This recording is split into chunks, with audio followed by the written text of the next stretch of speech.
Shalom, shalom, shalom. Selamat pagi masyarakat iman yang dikasihi oleh Tuhan. Hari ini kita bersyukur karena nama Tuhan akan dimuliakan. Dengan cara apa? Dengan Tuhan mempermuliakan dirinya. Tuhan bisa tanpa kita.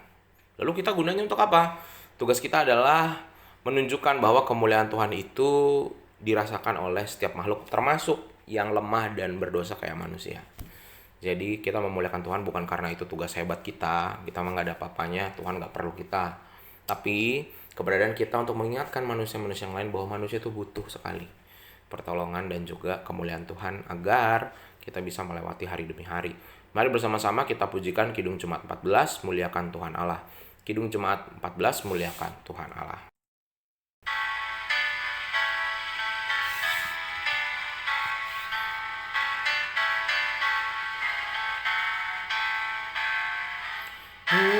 Muliakan Tuhan Allah, muliakan Tuhan Allah, muliakan pimpinannya dalam kasih sayangnya.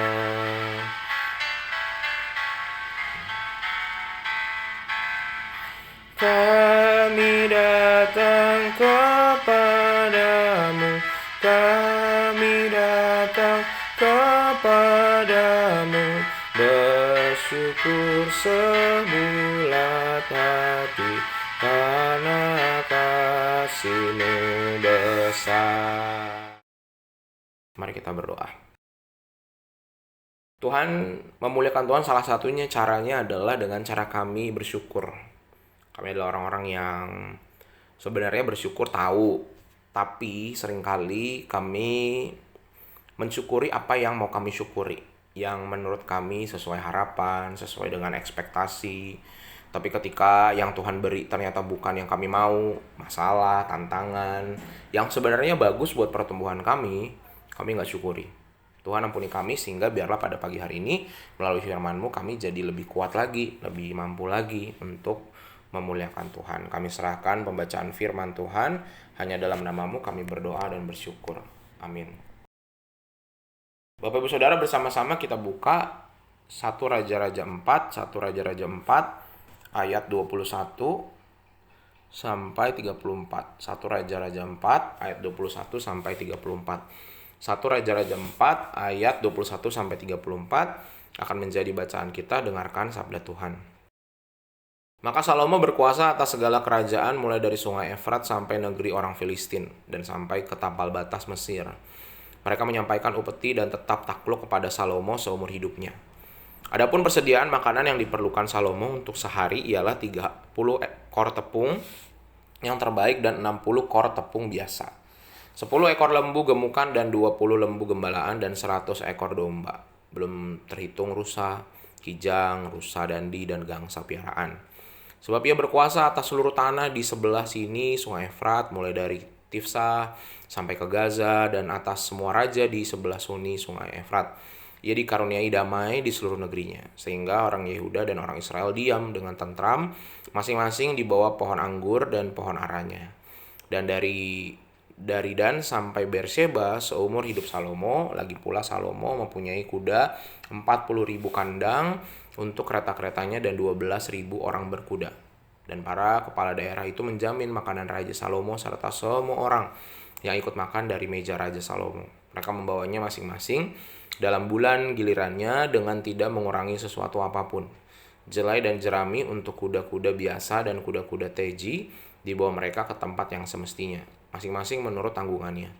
Dan Allah memberikan kepada Salomo hikmat dan pengertian yang amat besar, serta akal yang luas seperti dataran pesir di tepi laut.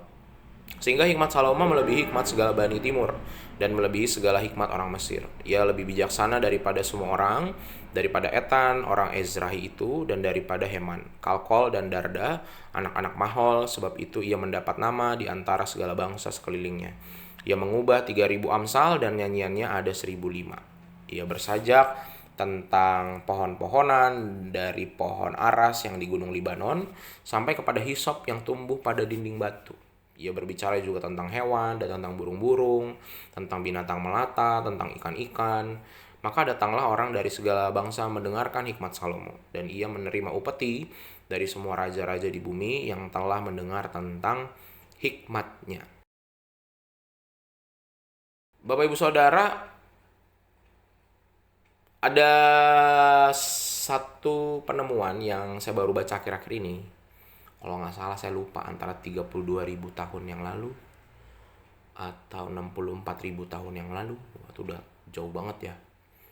Ada satu lukisan tertua yang ternyata itu adanya di Indonesia. Di daerah kalau nggak salah Mamasa apa Toraja gitu. Lukisan paling tua, dan ada salah satu YouTuber namanya Erika kalau nggak salah ya. Dia datang ke sana melihat karena dia channel YouTube-nya tentang lukis-lukis, terus dia pengen tahu apa sih lukisan tertua. Kemudian dilihat, dan di lukisnya itu pakai katanya antara darah hewan atau saya lupa antara tanah liat yang dicampur air gitu, terus dia goreskan pakai batu yang bentuk batu kerikil kecil, terus dioles di dinding gua. Tentang kehidupan pada saat itu, tentang berburu dan lain-lainnya. Lukisan itu pernah saya baca di sebuah buku antropologi, manusia itu ketika melukis, membuat seni itu bukan untuk kesenangan awalnya. Kalau sekarang kan kita dengar musik, lihat film, kita tuh menikmati. Tapi rupanya karya seni dulunya adalah sebuah upaya menjadi sebuah peninggalan. Jadi seorang ayah, manusia purba saat itu melukiskan itu untuk mengingatkan bahwa dulu kita pernah ini loh, dulu kita pernah ini. Sama seperti fungsinya foto sekarang. Kalau tapi sekarang kan buat update status, buat sombong-sombongan ya. Kalau dulu sih kan cuma foto, momen nih. Kalau masih ingat foto analog dulu pakai yang warnanya hitam putih untuk mengingat, dulu kecilnya anak saya kayak gini, cucu saya, atau saya muda ketika saya belum menikah lagi asik main sama teman-teman saya dulu waktu masih muda, setiap sore naik sepeda gitu ya. Manusia punya kecenderungan untuk dari dulu, dari awal banget sampai sekarang, untuk meninggalkan jejak dalam hidup ini. Karena manusia tahu bahwa dia hidupnya nggak lama. Nah, ketika nggak lama hidup kita, manusia berupaya bagaimana salah satu cara menjadi abadi adalah bukan hanya nanti ketika kita kembali ke rumah Bapa dan kita abadi di kehidupan yang kedua, tapi dengan meninggalkan sesuatu yang saat ini bisa diingat, jadi memori bagi orang-orang yang kita kasihi maupun yang juga nanti ada setelah kita. Nah, bicara soal peninggalan itu, Salomo juga menjadi raja yang, waduh, peninggalannya luar biasa, banyak banget. Dia seorang yang mirip-mirip sama Daud. Dia secara seni dia pintar banget. Mungkin bukan fokus ke musik ya, tapi dia lebih banyak soal sajak, tulisan-tulisan. Dia senang nulis. Kemudian yang kedua, selain suka nulis itu, dia orang yang cukup bijak karena tulisan-tulisannya itu bijaksana gitu ya. Jadi banyak raja-raja juga terinspirasi, penasaran, mengirimkan putrinya, mengirimkan keluarganya untuk belajar ke sana. Ada yang menikah, ada yang kembali. Dan itu mereka bawa upeti untuk Raja Salomo, dan akhirnya Salomo jadi salah satu, sempat masa-masanya dia berjaya dan menjadi raja terkaya di daerah Timur Tengah waktu itu pada masanya. Dan itu dicatat sama banyak, nggak cuma sama agama Kristen, Yahudi, Islam, agama-agama Persia, agama-agama yang ada pada saat itu di timur dekat kuno dan di wilayah Laut Tengah. Itu menjadi satu pengetahuan yang sangat umum, bahkan sampai saat ini banyak film tentang Raja Sulaiman, Raja Salomo. Nah itu nama-nama yang diberikan dan gelar-gelar yang diberikan kepada Salomo. Tapi yang sering kita lupa, Salomo bukan hanya meninggalkan keberhasilan, tapi dia punya kegagalan. Apa kegagalannya? Di tengah hingar-bingarnya keberhasilannya, dia menjadi raja juga yang membuat kerajaan terpecah jadi dua. Setelah Salomo, karena hartanya banyak, sudah jelas, makin di mana ada gula ada semut. Keturunan Salomo bukan keturunan yang baik-baik, dan saat itu sepertinya sejak Daud sudah mulai ada perpecahan antara Yehuda dan Israel dan beberapa suku lainnya. Nah itu rupanya tertutup karena keberhasilan Salomo, nggak terselesaikan masalahnya.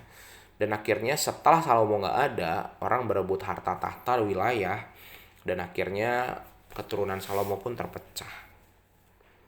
Jadi sebenarnya bukan cuma prestasi, ada banyak kegagalan juga, dan itu juga diingat. Bapak Ibu Saudara, dalam hidup ini kita juga tahu bahwa hidup kita nggak akan lama ya.